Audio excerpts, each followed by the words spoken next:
She wove a curse of vengeance until love unmade her entire existence. They say every curse begins as a prayer, whispered not to the heavens, but to the void that listens when despair runs out of tears. Hers was born from fire. The night the king's soldiers set her home ablaze, she swore that even ashes would one day learn to scream. And as the flames devoured her childhood, a promise took root inside her bones, a vow to make the bloodline that stole her parents bleed for eternity. For 6 years she studied what no mortal dared. She learned to command the silence between heartbeats, to twist shadows into blades, to speak in the tongue of forgotten gods. Power became her prayer, and when the moon rose red above the castle, she wove her vengeance into the shape of a spell, one that no divine force would ever dare to unbind. Its target, the prince, innocent heir to a father drenched in sin. But fate, cruel and mocking, has a way of loving irony. The curse that was meant to break, him began to break her instead. In his dreams, he saw a woman made of smoke and sorrow, warning him to stay away. In her solitude, she felt his kindness burn through the hate she had spent a lifetime perfecting. He was everything she should have destroyed, and everything her soul remembered. Love grew where vengeance once reigned. It did not heal. It consumed. And when she tried to undo what she had woven, the world itself demanded balance. To save him, she would have to vanish, not in death, but in erasure. Because some loves do not end. They unmake the very existence that dared to hold them.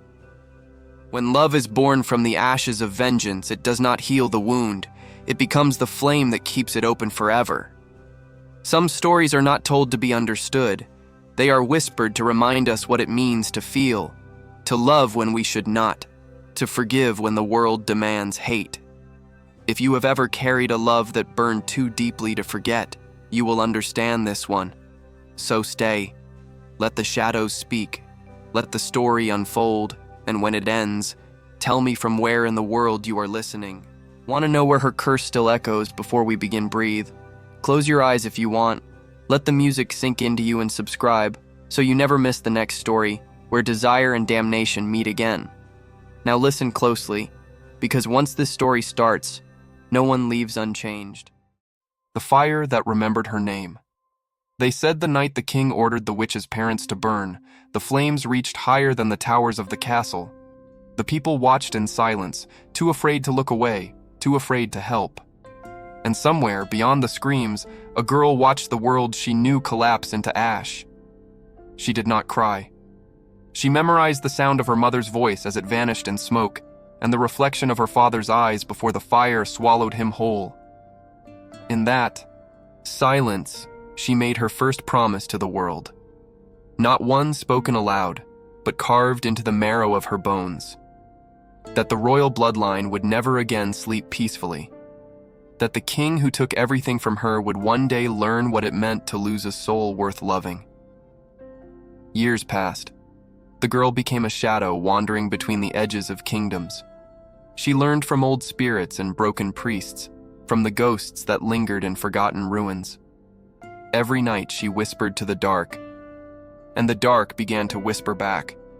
It told her things that no human should know, the language of curses, the names of demons that lived between heartbeats. And she listened, because vengeance was the only sound that still made sense. At 17, she could call storms by name. At 18, the rivers moved for her.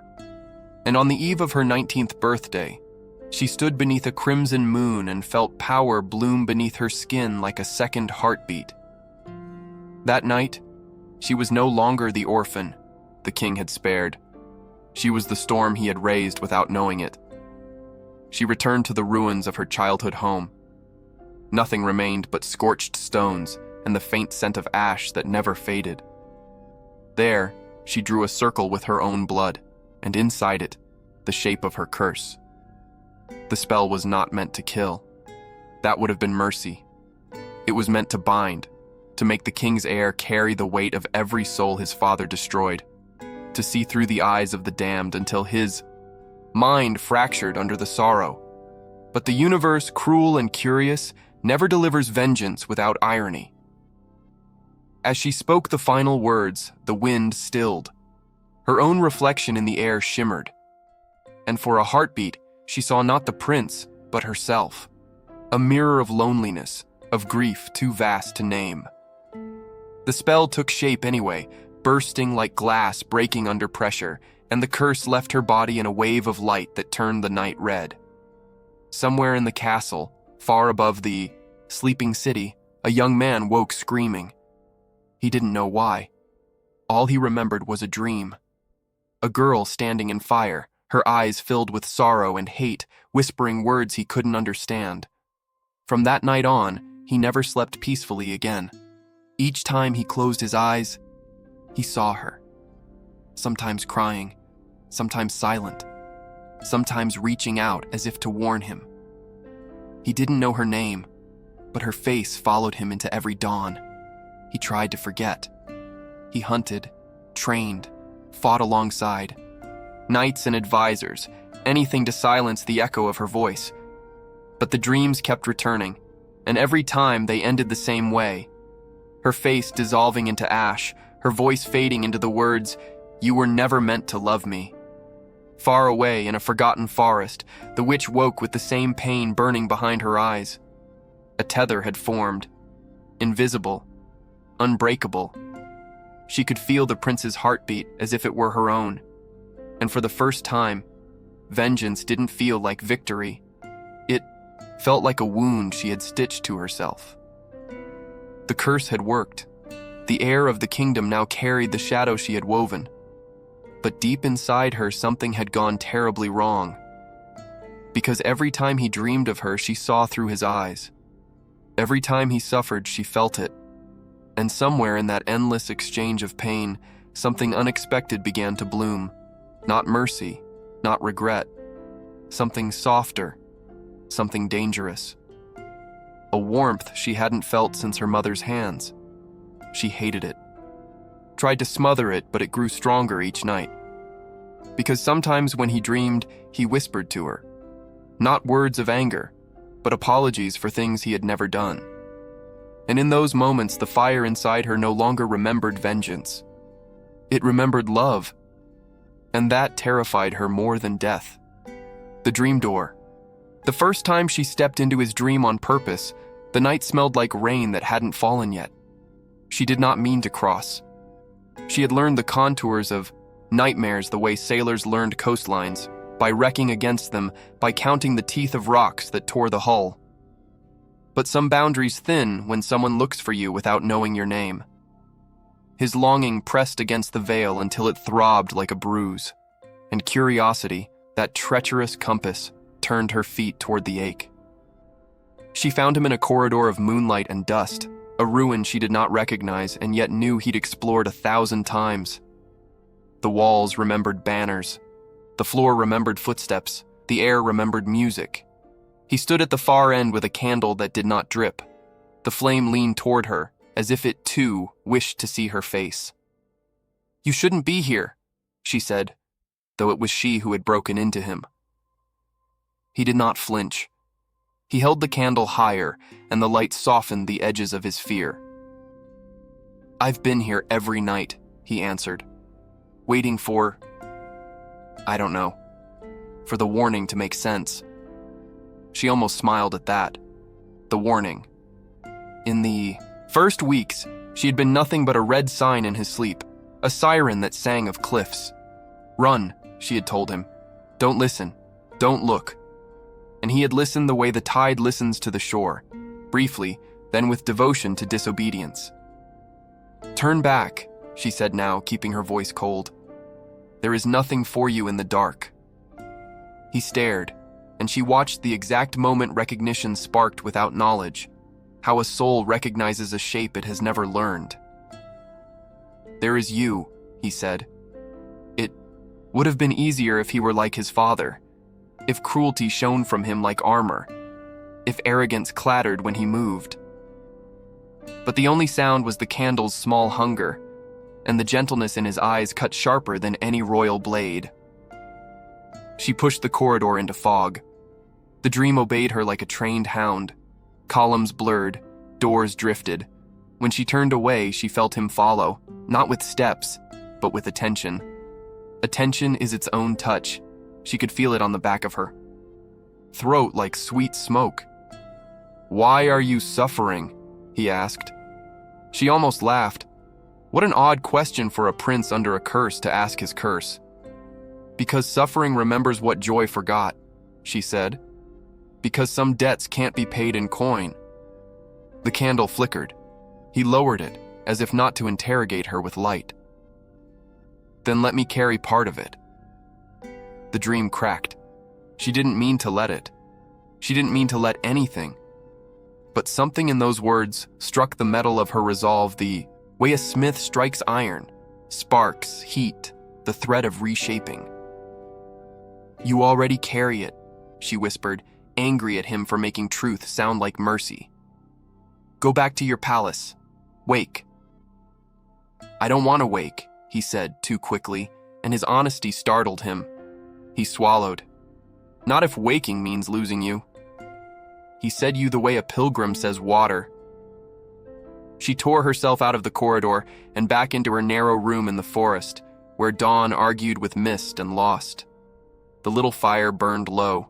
Herbs hung from rafters like green bells that never rang. She pressed her palms to her eyes until the darkness bloomed with slow lightning. "This is weakness," the old part of her hissed. "You did not learn the names of storms to be moved by the shape of a boy's mouth when he says you." But another part, newer and treacherous, remembered hands that braided her hair before lessons, remembered a lullaby about ships finding harbors, remembered a world where tenderness was not a trap. She rose, crossed, to the bowl where she kept river water that reflected truer than mirrors and blew upon it. The surface stilled into glass. "Show me the king," she commanded. The water shivered. The image came. The father at a long table, maps like wounded animals beneath his fingers. He did not sleep. Power does not sleep. It counts. Beside him lay a signet ring heavy as a sentence. His mouth was a hard line carved by victories no one should be proud of. "Show me the prince." The surface blurred, brightened. A garden, pale with early light. He paced along a row of white roses as if arguing with ghosts. The roses leaned toward him, nosy with petals. He touched one carefully, as if flowers could break. When a thorn nicked him, he did not curse. He smiled at the sting like it confirmed something he needed to believe about the world. Perhaps that pain should be honest. Perhaps that blood should answer to love, not conquest. She closed her hand. The water forgot him. The room forgot its air. For a long time she did not move. Vengeance had trained her to be still, to be stone that waited for a river to confess its path. But the river inside her had changed course without permission. She felt its new map drawing itself across her ribs. She tried to fix it by study. Study had always saved her. She opened tomes that smelled of salt and iron and char. She spoke with shadows who would have eaten anyone else. She bartered with a moon that remembered her mother's songs. Every answer circled back to the same lock. The curse could not be undone. Not by water, not by wind, not by any prayer that wore a god's name. Magic is a ledger with its own arithmetic. She had signed at 19 in ash and consequence, and the ledger had closed. But there are margins, the old voices crooned. There are notes you can write where the scribe won't look. So she tried the margin. She went to the city in a face the city would not notice. Not a beggar, not a noble, something between, a seamstress who delivered small favors and collected big secrets. She watched from doorways. She listened at fountains. She learned the rhythms of guards and the drag of carriages like old men's feet. She despised how easily she could hide in a life that might have been hers if fire had not taken the shape of command. On the third day, she saw him in the market in plain clothes with 2 attendants who pretended not to be. He moved as if not to disturb the world, gently, even when the world did not deserve it. She told, Herself, she had come only to measure the curse's hunger, to ensure it bit where she aimed. But measurements betray their measurer. A child tripped beside a stall of copper bells. Bells spilled like small suns. The child froze, terror rushing up his face. Before the attendants could fuss, the prince knelt and gathered every bell, checking tiny fingers for cuts, making a crown of sound in his hands just to coax a laugh. He paid for the broken ones without haggling and wore the scolding of the vendor like weather, present, nothing to resent. When the child's fear melted into shy delight, the prince looked up and, for an instant too brief for reason, his gaze slid over the crowd and found her. No, not her. The guise she wore, a stranger with a basket of nothing. But recognition is not always about faces. Sometimes it is about gravity, the way two stars know the math of each other. She left before the attendants could learn the pattern of her steps. She wove herself back into trees. The forest let her in as if it had been counting the minutes of her absence. When she reached the clearing, she broke a rule she had vowed never to bend. She called her mother by name. No one answered, because the dead do not return for oaths. But the leaves shifted in a wind that hadn't been there a breath ago, and for a moment the forest smelled like the perfume her mother used to press behind her ears before winter festivals. A faint, impossible sweetness, like a memory someone else dreamed. I cursed a boy, she said to air and bark and ghosts. Saying it aloud gutted her in a new angle. I cursed a boy to break a man. The trees made the sound of not judging. And the boy is not what I thought, she whispered. The admission landed on her tongue like an ember she refused to spit. He is dangerous. The word tasted wrong, she reshaped it. He is kind. Kindness is the most dangerous magic, the wind replied without words. It asks you to, and you do. That night she waited for sleep with the fear of a general who knows a battle will be fought on the wrong field. When the dream took her, she arrived already out of breath.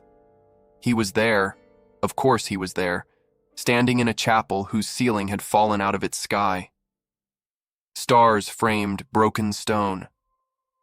The candle from the corridor had learned a new trick. It burned without flame, a white ember, as if light were remembering itself. You shouldn't have come to the market, she said, because some part of her had decided the best angle of defense was scolding. I didn't know you would be there, he answered. He took a step, and the chapel breathed, dust rising to watch. But I hoped. She almost told him hope was a beautifully sharpened knife. She almost told him hope carves you even when it kisses. Instead, she said, every time you seek me, the curse tightens. On me? She shook her head. On me. He closed his eyes as if to stop believing. When he opened them, the world had gotten brighter, which is a kind of cruelty dreams. Perform when they want you to see what can't be owned. Then teach me not to seek you, he said. Tell me how to forget. The gentleness of that request undid a stitch she had hidden under a dozen others. I don't know how, she confessed. The words were small. They echoed anyway. He came close enough for the scent of him to complicate the air. Iron from training, smoke from torches, a note like rain deciding whether to fall. He raised a hand and did not touch her, as if politeness could save either of them. What if I learned, he asked. What if I learned to carry this without harming you? There is no without, she said. There is only with. Then let me carry it with you. Her heart remembered the ledger, the margin, the price she had not yet been asked to pay. She had heard the rumor in the oldest books, scratched between lines, not meant for mortals who desired happy endings, that bonds born of curses sometimes permitted a trade, not an unmaking of the spell, a redirection of its teeth, to move the suffering from one throat to another, to choose which name pain devoured. She had planned, if she ever tried, to shift more weight onto him. Vengeance had a math she understood. But when he said with you, the arithmetic changed. She saw a column appear in the ledger that had not existed when she was 19. It was labeled cost, and beneath it a blank that wanted her name. "You don't even know me," she said, and the sentence was a plea disguised as scorn. He shook his head with a softness that hurt. "Then tell me who you are." "I am the reason you don't sleep." "Then you are the reason I dream." Silence held them like a bowl holds fire. She realized with a clarity that frightened her more than the king's ring that the curse had chosen a cruel path. It had bound her to the only person who could absolve her and arranged that absolution would require her to vanish from the world that would be better with her in it. Magic is not sentimental. It loves balance, not happiness. "Go," she said, because if she said stay, the dream would learn the taste of it. "Wake. Forget the chapel, the corridor, the market, forget me. Will you be here tomorrow?" "No." "Will you be in my dreams?" She did not answer. He understood anyway. When she left the chapel, she did not go home. She went to the river at the edge of the kingdom, where the water spoke in grammar older than land. She stepped into it up to her knees and closed her eyes until the current wrote on her skin. She asked nothing. Asking had always made her debts grow. She only stood there and let the cold teach her what endurance tastes like. On the far bank, a fox watched. It blinked as if it had known her when she was small. The night wind moved, and the scent of a perfume that no one living owned touched her cheek. She realized she had begun to leave traces of herself in places she hadn't meant to, thin threads, invisible but real, that the world would one day tug in her absence and say, "I remember something I cannot name." The moon rose until it looked like a coin pressed into a god's palm. She whispered to it, not for mercy, but for precision. If there was a margin left to write in, she would learn its width. If there was a way to carry with instead of onto, she would carve it with her own bones. And if the ledger demanded what the old books hinted, the cost of existence as a seal, she would pay when the moment ripened. But not yet. Not yet. Because before the price, she needed him. To know one thing the curse could not teach, that love, even when born from ash, is the only magic that doesn't beg to be forgiven. The river kept her secret. The stars pretended not to hear. Somewhere behind stone and banners and the weight of his father's name, the prince slept and dreamed of a chapel where light learned to burn without flame. He reached out through sleep the way roots reach toward water. His hand closed on nothing. His heart closed on everything.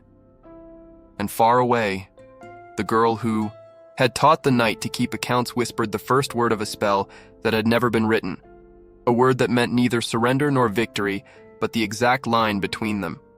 Tomorrow, the world that began to forget itself. It started with the clocks, not their hands. Those still moved with all the dignity of obedient soldiers, but with the hours themselves which began to repeat. A bell would toll 8, and 8 would come again 5 breaths later, as if time had miscounted and politely asked for another try. Windows filled with the same sliver of light twice. Roosters announced a dawn already born. A baker pulled 1 loaf from the oven and found 2 cooling on the sill. No one called it a miracle. Miracles make sense to those who want them.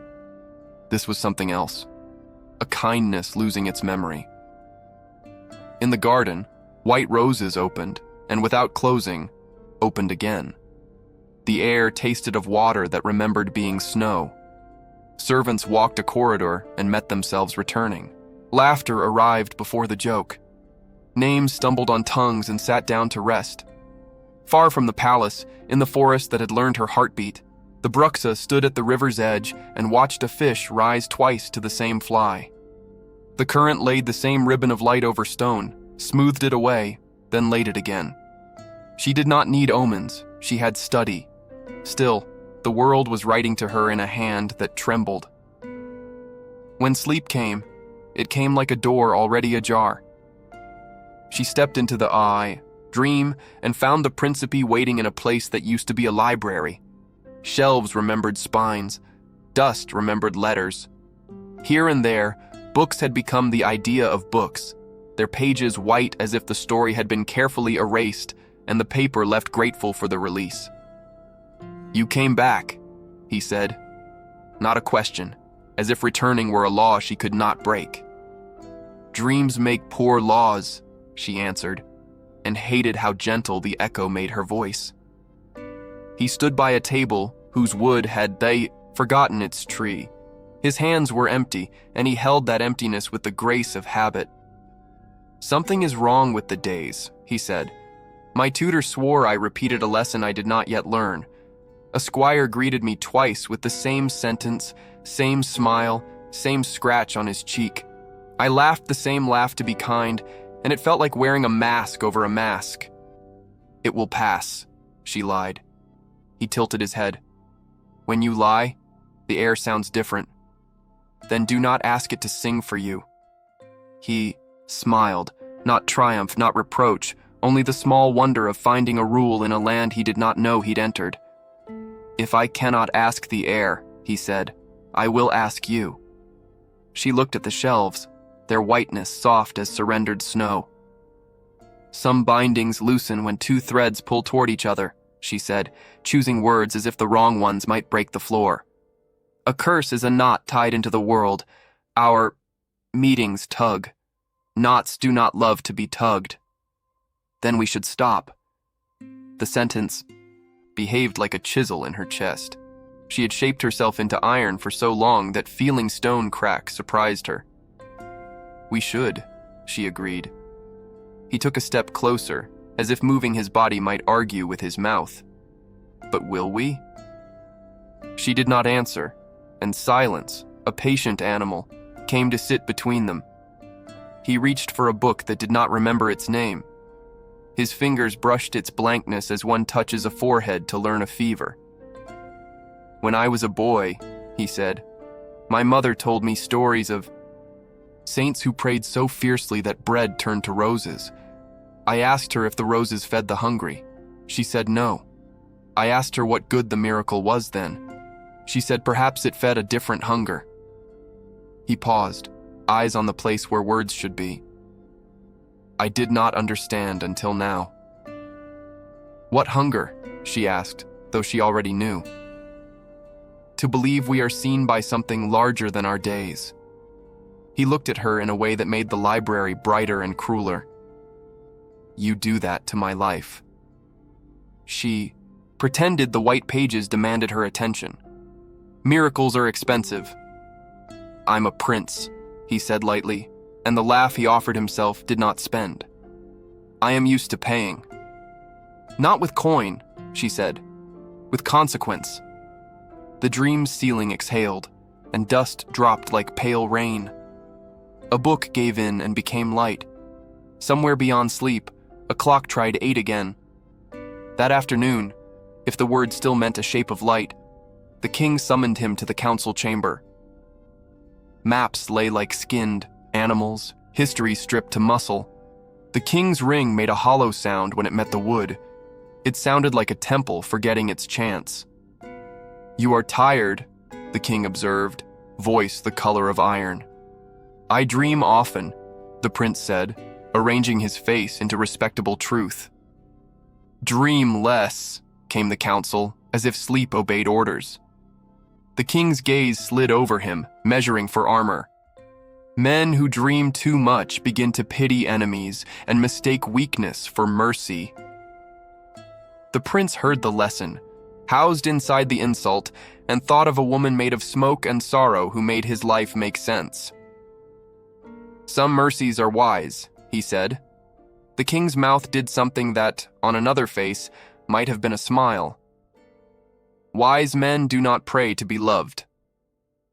He tapped the ring, a warning bell trying to be music. "They pray to be obeyed." Walking out, the prince passed 2 guards arguing softly about whether they had already stood this watch or would begin it in a quarter hour. He wanted to take their confusion like a fever and bear it himself. He wanted to give the world his shoulder, the way a brother gives a smaller brother his coat. He did not know how to carry a cosmos. That night, The dream found them where a chapel and a library overlapped, a nave with shelves, a lectern that had become an altar, candles whose flames hesitated as if uncertain of the word for fire. "Can you feel it?" she asked. He nodded. "The world thinning." "Not thin," she said, repeating, forgetting. "The curse is a script. We are ad-libbing. The stage does not know what to do with improvisation." "Then teach me the lines." She almost laughed because he had a way of saying impossibilities like invitations. "There are no lines here, only exits." "And if I refuse to take them?" "Then the play collapses on the actors," she said, "and the audience goes home believing the gods died before the curtain." He frowned softly, like a man considering the ethics of a bridge. "Is there no way to make the world sturdier? Then our wanting. There may be a way to carry the wanting without tearing the fabric." She heard herself and froze. She had not meant to grant hope the shape of a mouth. "There may be," she amended, "a way to move the strain, not to remove it." "Onto me," he said. "Onto me," she said at the same time. Their voices braided. The candles believed in flame again. He looked relieved by the accident of unison. "If a price must be paid," he began. "It will be," she said, "not a prophecy, a promise." They stood wordless, and the dream's air arranged itself into a memorial to what could not stay. Somewhere a bell remembered 9, tried to ring it, confessed 8 again, and settled for silence. She left him before the light could learn their names. Awake, she went to the river with a jar and caught the moon on its surface. She tilted the jar until the bright line broke. A simple act, a child's cruelty, a lesson. Even light could be unmade in small pieces, without thunder. That was how the world would go if they insisted on wanting, not with apocalypse, but with beautiful things miscounted until they no longer added up. The next day, a seam of sky along the eastern horizon showed the same cloud twice. Birds wheeled and, mid-flight, forgot whether they were leaving or returning. In the market, a woman tried to call her husband. The name came halfway and sat down. She laughed and tried again. The laugh arrived first. By evening, the prince found the courage that fear for others gives. He walked to the old tower where a staircase had decided to be a spiral only on odd-numbered steps. He climbed until the city became a map of lanterns, trying not to drown in their own halos. He did not pray. He had never been good at asking the sky for favors. He spoke as if the tower were a friend. "If my loving her is what unsettles the world, then let my loving her be the last thing the world must allow before it mends. Take what you need from me. Leave the rest standing." The wind answered with the smell of rain that had not yet fallen. He imagined it carried the edge of her cloak. That night, the dream did not wait for him. It moved first, a tide already in motion. He arrived standing ankle-deep in water into which stars had been dissolved. She stood across from him, the hem of her dress drinking starlight. Around them, pillars rose to support a ceiling that would not remember how to be a sky. "I know now," she said. "What do you know?" "That every step we take toward each other costs the world a memory," she said. "A day repeats, a name thins, a color forgets its own brightness. We are lovely thieves." Her voice shook for the first time since the night she signed with Ash. "And if we do not stop, the tally will come due." His throat worked around a truth that did not want a voice. "What is the tally?" She looked down at the water and saw her face once, twice, then not at all. When she looked up, her eyes were steady with the steadiness of someone who has carried a blade long enough to forget its weight. "Existence," she said quietly. "Not your life, not mine. The record that we were ever written." The word fell between them like a seal on wax. He stepped forward as if into a sentence already composed. "Then we will pay what must be paid." She shook her head. not in refusal, but in grief for a future she had counted and finally counted correctly. You cannot share this price. Because I am a prince? Because the curse knows my name, she said. And because the only way to close the ledger is to erase the signature. He closed his eyes, and the dream grew brighter again, gentle and cruel. Then promise me one thing, he said. What? That before the world mends, you will let me say the word that the world will not keep. What word is that? Tomorrow, he said. Say it with me once more, even if no one remembers we did. They stood ankle-deep in borrowed stars, and the word walked out of both their mouths at the same time. Small and brave, tomorrow. The water remembered the sound for as long as water could. The pillars held, the sky held. But something in the great weave loosened, and far away a clock, tired of repeating 8, chose not to speak at all. She woke with the taste of the word on her tongue and understood that this was the last chapter of wanting that did not cost blood. The next would ask her to go where names cannot follow. She laid a hand over her heart as if to keep it from learning the plan, before she did. Outside, the river practiced forgetting in small ways. Inside, she practiced remembering in ways the world could not take. A tilt of a head, the soft hunger of a candle, the timbre of a voice when it says you and means home. When sleep reached for her again, she did not resist. She would need the dreams for as long as dreams would allow her. The ledger had shown its final column. All that remained was to choose the exact line on which to sign. And the world that had begun to forget itself waited, patient as a god that loves balance more than joy. The sky that signed in fire.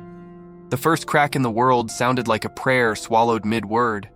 It opened over the eastern hills at dusk, a thin red seam where twilight should have gentled to blue. Birds veered and forgot why wings knew up. Lanterns guttered in streets that had never learned wind. Somewhere, a choir began a hymn and sang the first line twice. The second would not come.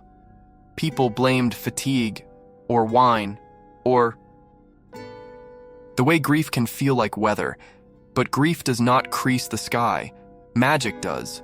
Love, when it outgrows its cage, does. The Bruxa stood at the forest's edge and watched the horizon bruise. She had known this was coming since the clocks stuttered and the books whitened. Knowing did not make it smaller. She drew a circle in the leaf dark and set 3 things within. A strand of her hair, a shard of black glass that remembered lightning, and a coin taken from the King's Road, its stamp worn to a rumor, past storm power. She lit no candle. The night had enough fire of its own. Balance, she whispered to the circle, and the word did the work of a blade. I have written what I should not. Tell me how to pay without breaking what little must remain unbroken. The forest answered with a hush that was not silence. Somewhere a fox unlearned its path and learned it again. Somewhere the river repeated one ripple as if practicing a signature. The hush tightened, turned into a seam of breath, thin, almost a thread. And then a voice arrived inside it, old as the part of night that refuses dawn. Not with death, with erasure. I know, she said. Her mouth wanted to refuse the shape of the syllables. Her bones had already agreed. Tell me when. When the sky remembers the first word that made it burn. The crimson seam widened. I remember, she thought. The first word was not language, it was intent. 19, ash on her hands, moon red as a wound, a curse braided so tight it sang. The world had listened then. It was listening now. In the palace, the Principe stood on the highest parapet and watched the seam become a punctuation mark, a colon between darkness and what would follow. He had not slept. He did not try. Sleep was where she was, and tonight he feared taking from the world what he could not return. The king found him there, ring cutting the last light into obedient pieces. Storm, the king said, as if naming a dog. Or omen. Either can be ridden by men who deserve to ride. It is neither, the prince said softly. What is it then? An answer. To what question?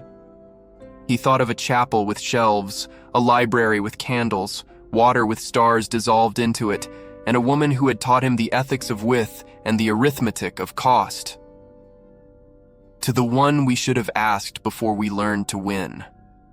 The king's laugh was a thing that had never met joy. You are tired, he said again, like a spell that would make it true. Sleep.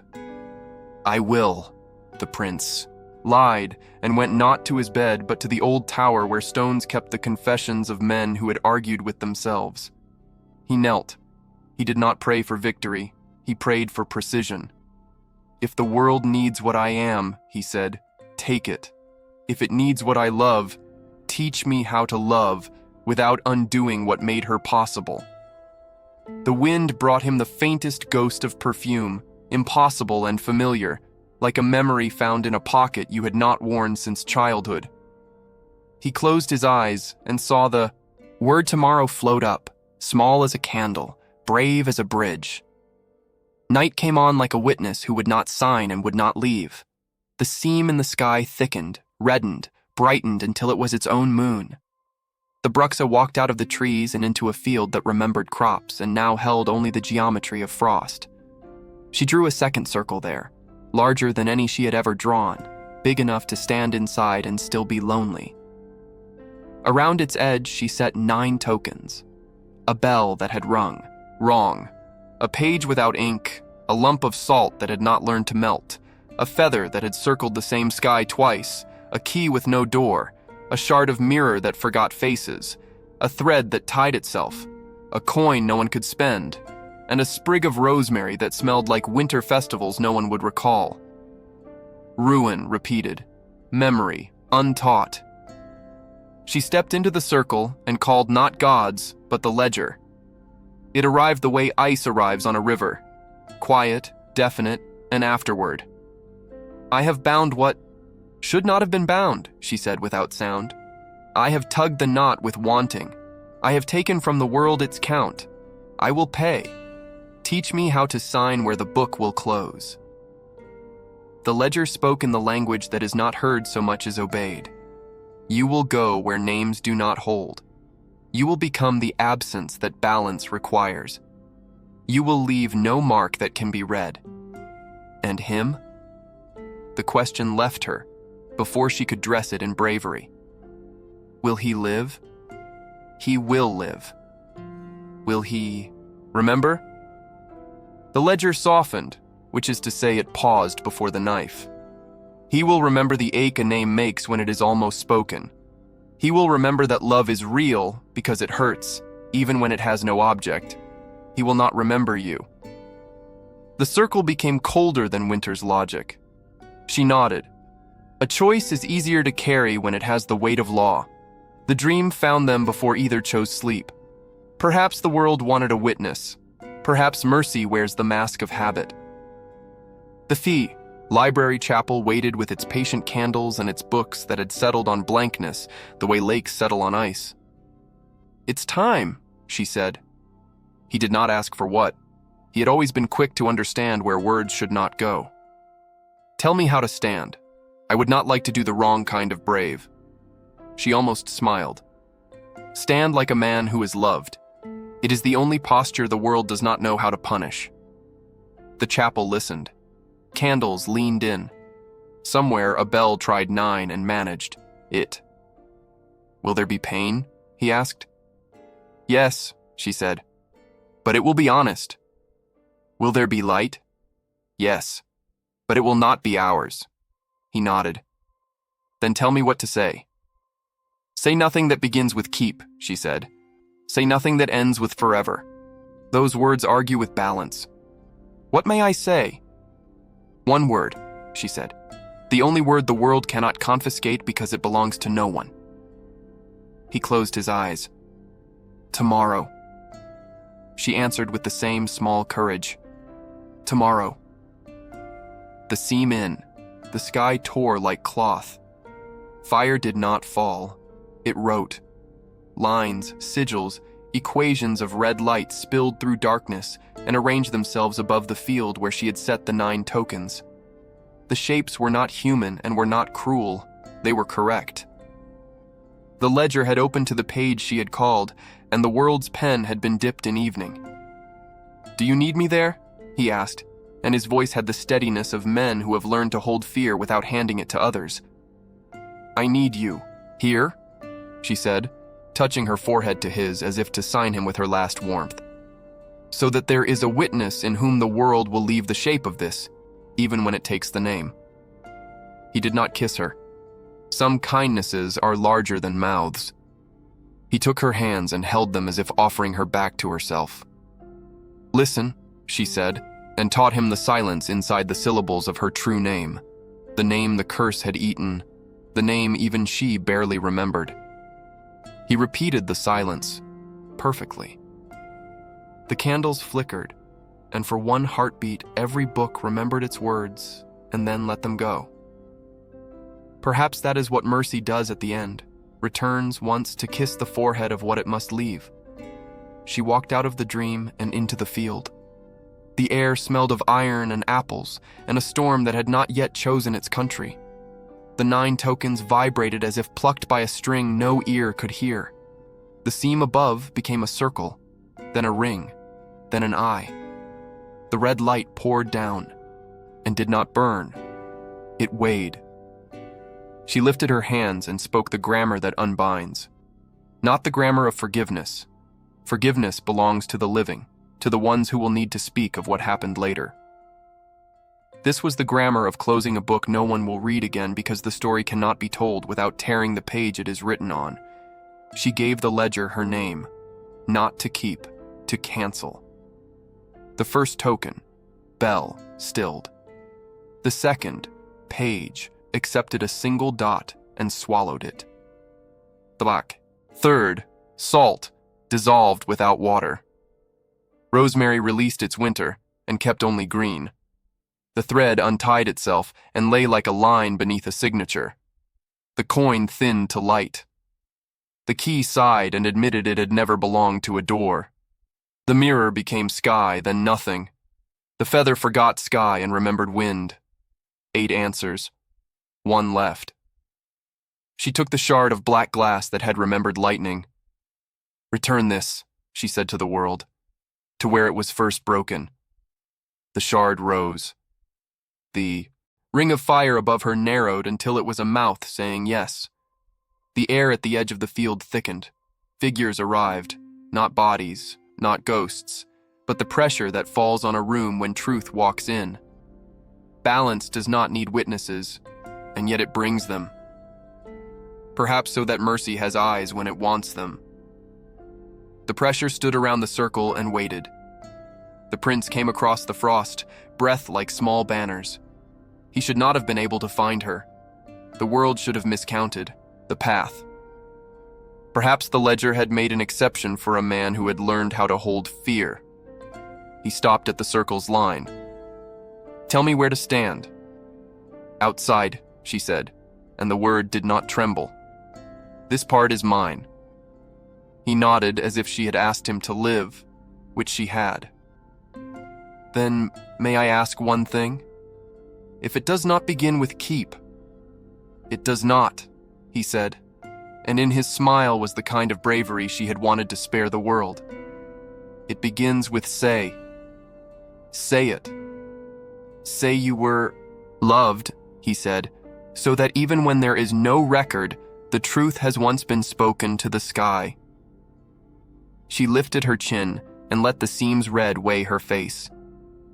"I was loved," she said, and the field heard it, and the river held it, and a fox somewhere changed direction, because even animals respect vows. The ledger opened its final blank. "Go," she said softly. "I will not leave you." "You will," she said, "because tomorrow needs you upright." He obeyed. He always had, with the important things. He took 3 steps back and then 1 forward with his hand extended, not to touch, but to offer the shape of touch. She held that shape with her eyes until it became the last thing she would keep. The circle tightened. The 9 tokens lifted and spun, the world's pen drawing a seal no court could counterfeit. The ring of fire in the sky folded into itself until it was a point, and the point opened until it was a door. Beyond it was not dark. Beyond it was the absence upon which dark and light agree to exist. She spoke her name again, the silence inside it, and placed it where signatures go when they mean goodbye. The world did not shatter. It sighed, like a tired house relieved of its last weight. The clocks found 9 and held it. Books remembered letters without needing to read them. The seam in the sky healed to blue, as if evening had forgiven what it had to witness. She remained, just long enough to turn her face toward him one last time. He opened his mouth, and the word that would have been her name came out as breath. It brushed her cheek like a blessing. She smiled. Not victory. Not surrender. Accuracy. Then the light closed over her, and the field contained only frost and 9 small spaces where tokens had once kept vigil and the faintest perfume that no one owned, moving north with a wind that had learned how to be gentle. The memory that dreamed itself awake. The morning after the sky signed in fire was embarrassingly ordinary. Clocks behaved, bells found their hours without stutter or apology. The baker burned only 1 loaf and blamed himself instead of miracles. In the garden, white roses opened once and decided the lesson had taken. Servants walked a corridor and met only the future. Books remembered their letters with the humility of paper that knows ink is a privilege. The world had mended. He had not. The Principe stood at the edge of the eastern parapet and tried to measure how much of him the night had edited. He could not name it, which seemed fitting. Absence is precise in a way language envies. Wind lifted his hair and brought him nothing. Not the scent that had once complicated breath. Not the quiet that had once said his name without syllables. The air was air. The dawn was dawn. The truth was a clean floor with no dust to write in. He went to the chapel that used to be a library that used to be a chapel. It had chosen a single shape and kept it. Pews, candles, a ceiling that knew how to stay a sky. He knelt. He did not pray. He examined the silence the way a jeweler examines a stone for fractures. If there were any, they hid with the skill of professionals. There is a grief that carries a portrait. It hangs the frame, sets the chair, invites memory to sit and be honored. This was not that grief. This was grief that could not show its face because it had been made faceless by the price that saved the world. He discovered new verbs for living with it: to stand, to turn, to open, to agree. He learned to smile at courtiers and mean the kingdom by it.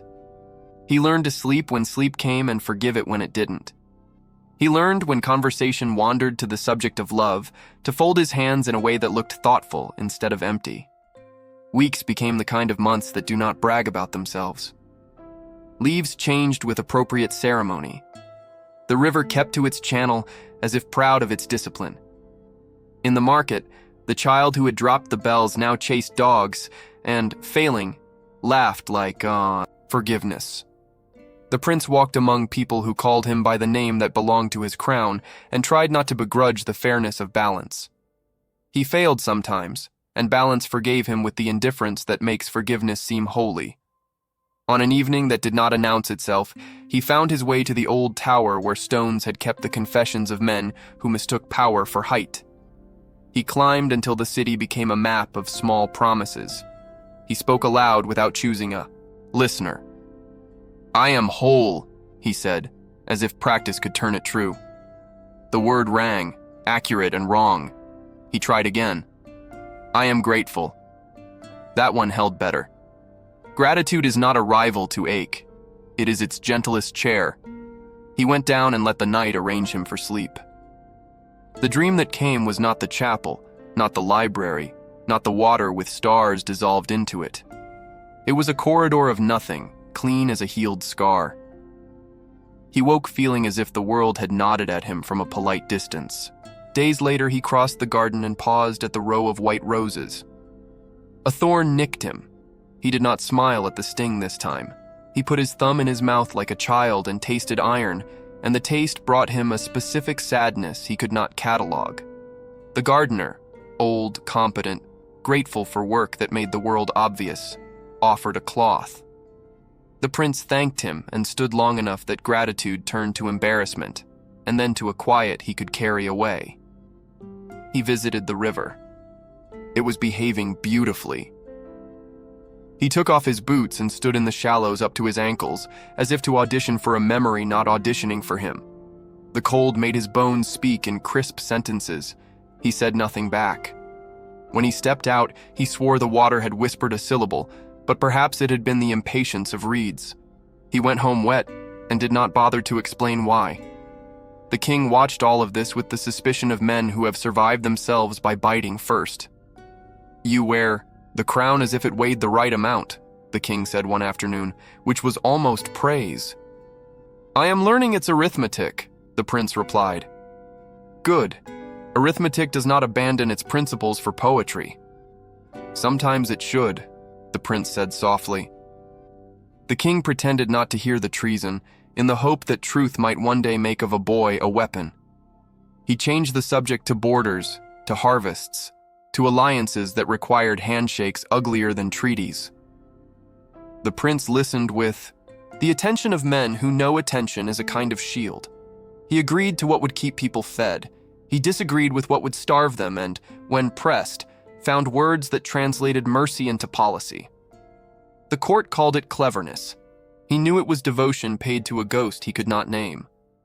At night, sleep came less like a door and more like a window he could leave open without inviting theft.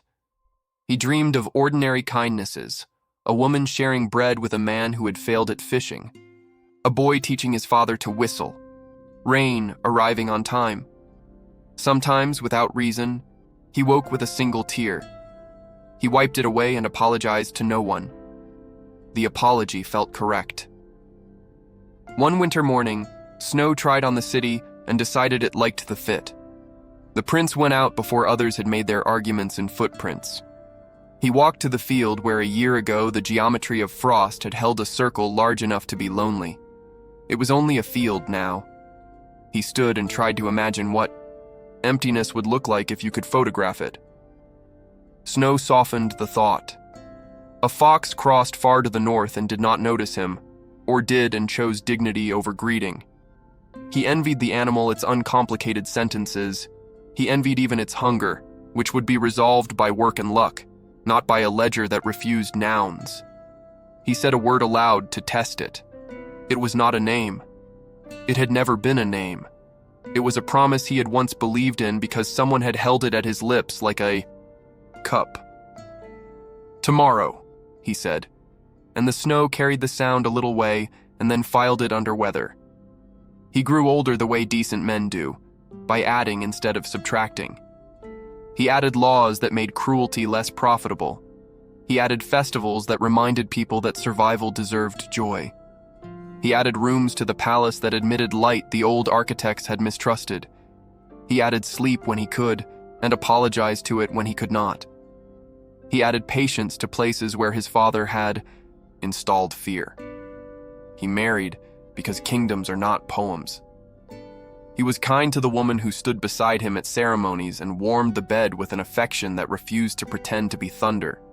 They raised children who learned to read the sky for rain and the faces of their people for need. Happiness visited the palace like a cat, often without declarations, leaving hair on everything. And yet, on certain evenings when the river sounded like a sentence he had almost learned, the prince would walk alone to the garden and stand among the white roses until the moon remembered how to be specific. He would close his eyes and feel a perfume that did not exist, and his throat would move around a word that could not be born. He would swallow, and in the swallowing there would be an ache that proved love outranks grammar. The years put their soft dust on everything. The king died the way iron rusts, quietly, after insisting for too long that oxygen was an insult. The prince became the thing. The crown had been waiting to be placed upon. The realm called him wise because their children ate. Wisdom is hospitable to any definition that keeps bread in mouths. On the night before a harvest festival, he returned to the tower and climbed until breath marked the stairs with small flags. He stepped into the pocket of wind that only towers know and spoke to the city as if to a child who had finally fallen asleep. "I have been loved," he said. He had no evidence. Evidence belongs to courts, not to ledgers. But the sentence fit his mouth with the confidence of something that had worn it before. It soothed nothing and set nothing on fire. It settled. He dreamt that night of a candle that burned without flame. In the dream, he did not reach for it. He stood and watched its patience. When he woke, he remembered nothing except a sweetness in the air that made him think of winter festivals and how women press perfume behind their ears in defiance of cold. He lived long. He learned to carry his country the way a man carries a sleeping child from cart to bed, carefully, with comic faces ready for the moment eyes open. He buried friends without pretending to own their endings. He listened to songs that did not flatter him and paid the singers anyway. He told his children stories about saints who turned bread to roses, and when the youngest asked if the hungry got to eat the roses, he said yes, because wisdom does not always mean accuracy. In the final winter, when snow again tried on the city and discovered the joints had stiffened, he asked to be taken to the garden. He walked the rows with the stubborn stride age gives those who believe in finishing. He paused at the white roses the way men pause at doors they have knocked on their entire lives. Breath made a small fog. He opened his mouth. The word that was not a name stood up in his throat like a guest about to leave. "Tomorrow," he whispered, and the night agreed in the accent of wind. He slept. If there was a dream, it did not volunteer its plot in the morning, and that seemed courtly of it. He rose and put on the day like a coat, and when he took it off at evening, the coat hung itself carefully. The last time he climbed the tower, he did it with a young man at his side to admire the view, as if admiration were an invention of youth. He stood at the parapet and let the city right itself across his eyes one more time. Lanterns tried not to drown in their halos. The river held to its argument. Somewhere, someone laughed the kind of laugh that makes rooms look up and forgive each other. He placed a hand on the stone and felt in the cool a certainty that had no source except its own temperature, that some loves do not end. They take the shape of what they touched and continue as weather.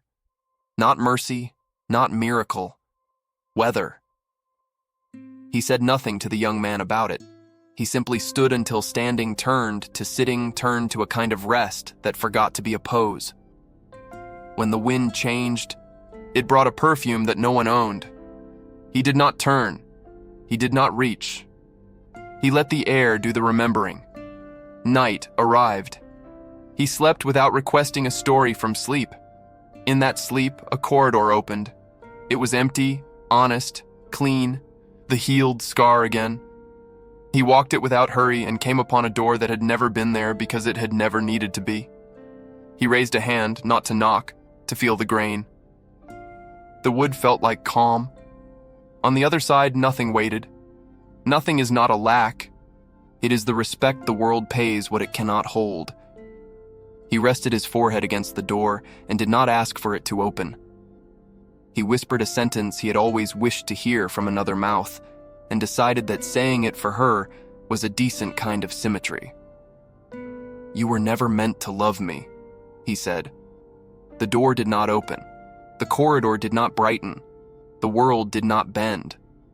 And yet, when morning came for the city, it found a man who had slept without argument, whose face wore the ease of someone who had returned a borrowed book and been thanked by a librarian who understood gratitude better than owners do.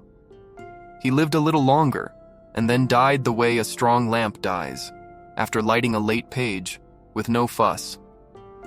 The realm spoke the appropriate words and ate warm food in his honor. Children ran between chairs and hugged ankles.